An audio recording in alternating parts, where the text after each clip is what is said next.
लताओं से घिरा हुआ वृंदावन, ब्रज की रज से घिरा हुआ वृंदावन, लताओं और ब्रज रज से छुपा हुआ वृंदावन, निज वृंदावन। और उस वृंदावन में एक महात्मा ब्रज आए। उन महात्मा को लोग प्रेम से जज साहब कहा करते। जज साहब, उन्हें बाबा जी या साधु जी नहीं कहा जाता। एक बार बिहारी जी में दर्शन करने आए तो सबने जज साहब कहकर कहा, तो गोसाइयों ने पूछ लिया, अरे महाराज, यहाँ तो कोई साधु है, कोई महात्मा, कोई महंत, कोई ब्रजवासी है, ये जज साहब कौन है? और आखिर इन्हें जज साहब क्यों कहा जाता है? तो एक महात्मा कहने लगे, यह बहुत समय पहले जज ही हुआ करते थे। यह जज हुआ करते। पहले के जमाने में जो है सुप्रीम कोर्ट, हाई कोर्ट बहुत विरले हुआ थे। लोग अदालतें लगती थी। कोई केस के लिए जो है बड़े शहरों से जज जाते थे, गांव में अदालतें लगाते और उसी अदालत के यह जज हुआ करते। एक बार इनके जीवन में ऐसी घटना घटी कि उस घटना के बाद फिर इन्होंने सब कुछ कार्य छोड़कर बस बिहारी जी को अपना लिया, सरकार के होकर रह गए। पूछा कि आखिर हुआ क्या? बोले, आज से कई वर्ष पूर्व यह एक बिहार के पास के गांव में लोक अदालत लगाने के लिए गए और एक ऐसा विचित्र केस इसके जीवन में आया कि उस केस ने ही इनके जीवन के पूरी रूपरेखा बदल दी। हुआ ऐसा कि उस गांव में एक केवट रहा करता था। केवट बड़ा धर्मात्मा था, भगवान का भक्त था। केवट के 2 बेटे और 1 बिटिया। धर्मपत्नी बालकों को जन्म देने के कुछ वर्ष बाद ही धराधाम छोड़कर चली गई। तो केवट ने मेहनत मजदूरी करके, खेती करके अपने बालकों को पढ़ाया, बड़ा किया। एक दिन उसने अपने पुत्रों से कहा कि पुत्रों, तुम्हारी बहन बड़ी हो गई है, अब इसका विवाह करना है। भाइयों ने विचार किया, पिता से कहा, पिताजी, इतना धन तो हमारे पास नहीं है कि हम विवाह कर सकें, पर आप अगर साहूकार से धन उधार ले आओ तो हम दोनों भाई मेहनत करके धीरे धीरे उसको पटा देंगे, बहन का विवाह भी हो जाएगा और समय पाकर हम कर्जा भी धीरे धीरे दे देंगे। सभी लोग शांति का ध्यान दें।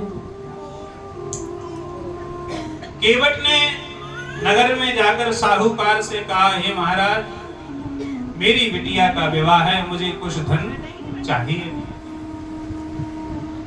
साहूकार ने वही खाते खोले,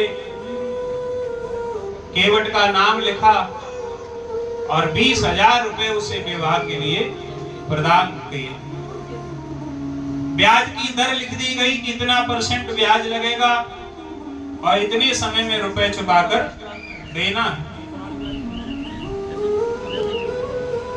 बड़े ही धूमधाम से विवाह हो गया और विवाह होने के बाद जो है बिटिया अपने घर चली गई।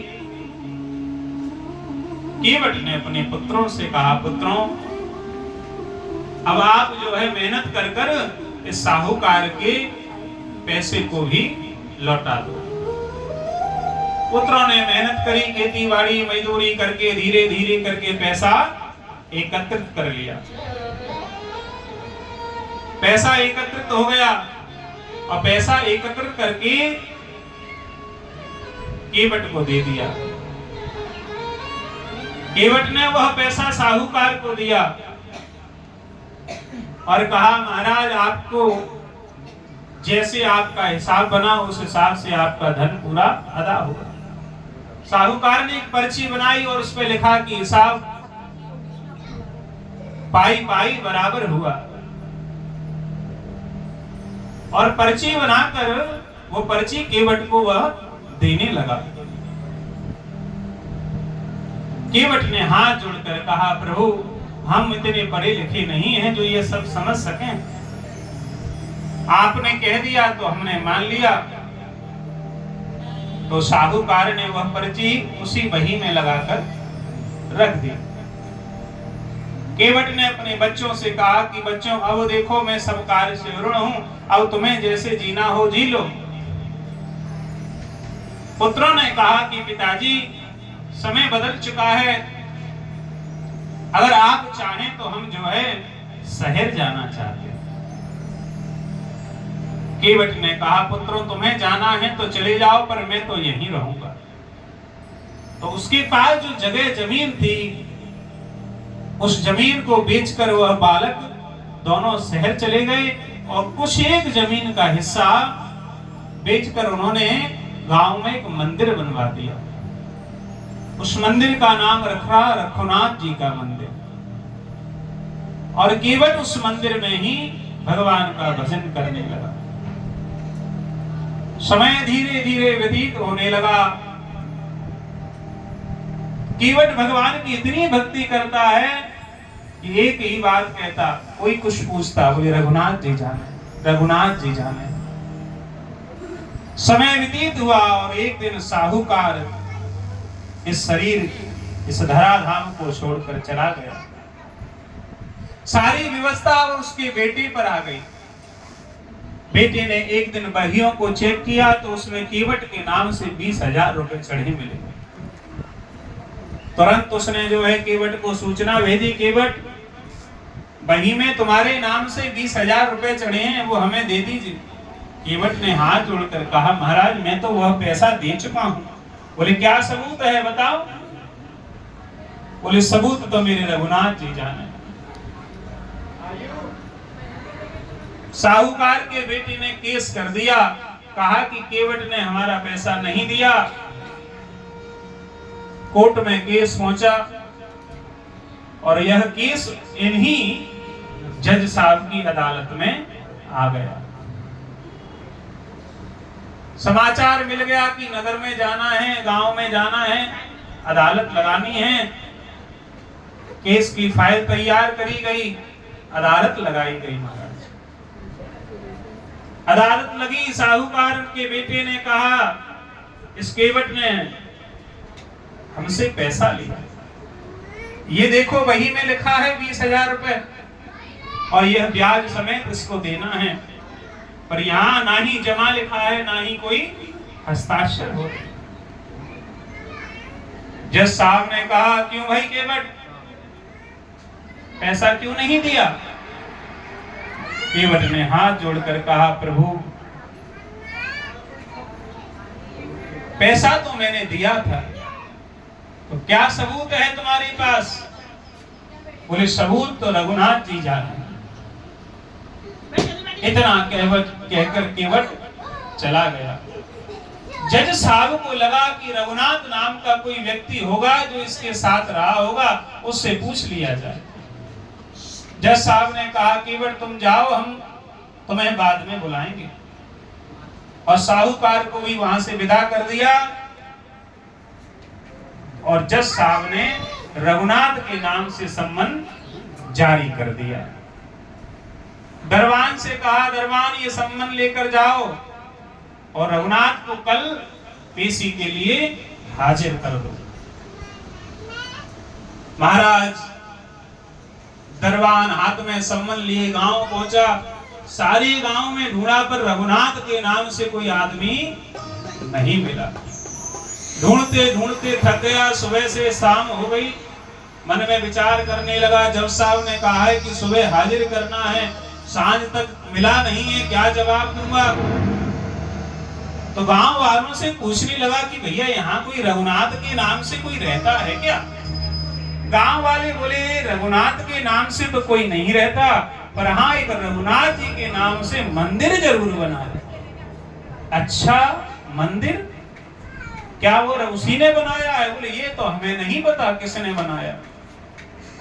अब तो वो सम्मन लेकर वहीं पहुंच गया। रघुनाथ जी के मंदिर को देखा, मन ही मन सोचने लगा वो कोई नहीं मिल रहा तो क्या करें। बोले रघुनाथ यही है, इन्हीं क्यों ना दे दिया जाए। तो पुजारी जी को सम्मन देकर कहा ये रघुनाथ के नाम से सम्मन आया है। पुजारी जी भी बड़े आश्चर्यचकित रह गए। बोले देखो भगवान को मिठाइयां बहुत आती हैं, भोग बहुत आते हैं, पोशाकें आती हैं, पूजा का सामान आता है, सम्मन पहली बार आया। मन ही मन सोचने लगे अरे भगवान आपने जब मंगा ही लिया है तो मैं काहे को मना करूं।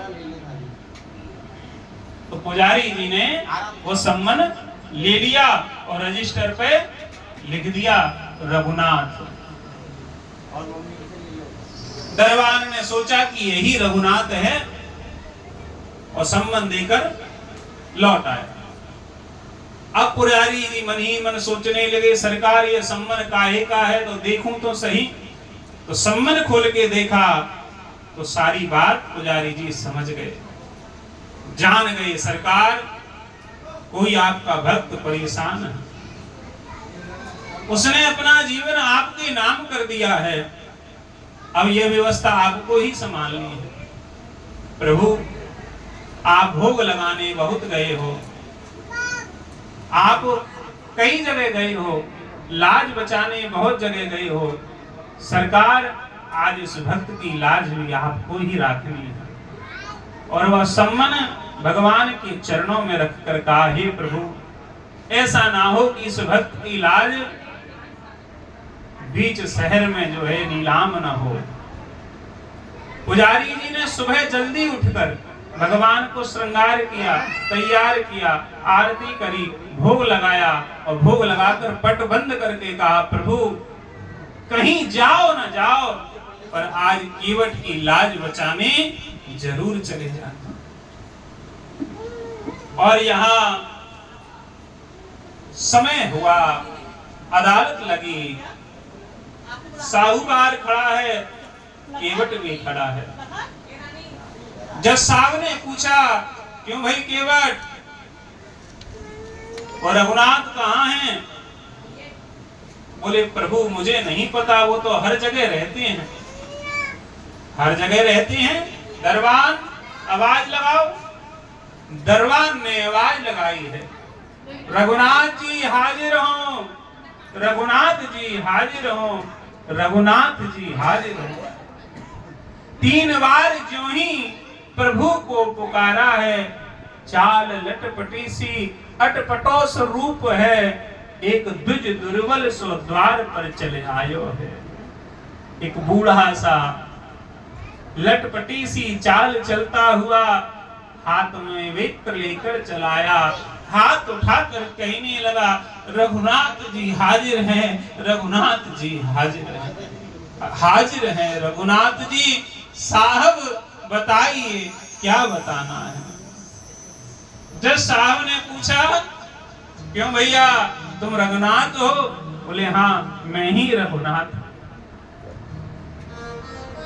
केवट ने जब देखा है एक क्षण बस निहारा, केवट को समझते देर न लगी, क्योंकि जिस भगवान को रोज मंदिर में देख रहा हो वो अगर सामने आएंगे तो पहचानने में समय नहीं लगता। एक क्षण में भगवान को जान गया, पहचान गया, आंखें बंद हो गई, जहां था वहां खड़ा रह गया, मुख से कुछ कह नहीं पा रहा, बोल नहीं पा रहा। कटघरे में भगवान को खड़ा कर दिया गया। जज साहब कहने लगे बताओ रघुनाथ कहां हैं? कैसे सिद्ध करोगे कि केवट ने पैसा दिया है? रघुनाथ कहने लगे जज साहब यह साहूकार झूठ बोल रहा है। बोले क्यों? बोले केवट ने पाई पाई ब्याज सहित जमा कर दी है और आपको विश्वास नहीं होता तो अभी दरबान को घर भेजिए और घर जाकर जहां इसकी बहियां रखी हुई हैं उन बहियों में से उस वर्ष की बही निकाल के लाई जाए और उस बही में कागज लगा हुआ है, उस कागज पे लिखा हुआ है केवट का हिसाब पाई पाई से पूरा हुआ। जय हो। दरबान को घर भेजा गया, दौड़कर वो बही मंगाई गई, पन्ने खोले गए, वो पर्ची उसमें निकल आई। जो पर्ची जज साहब ने पढ़ी, क्यों साहूकार ये क्या है? साहूकार ने हाथ जोड़ लिया, प्रभु मुझे नहीं पता था कि यह सब पिताजी ने लिखकर रखा है, मेरी नजर नहीं पड़ी, मुझे क्षमा कर दो, मुझसे गलती हो गई, मैं माफी मांगता हूँ। जज साहब ने केस को बर्खास्त कर दिया।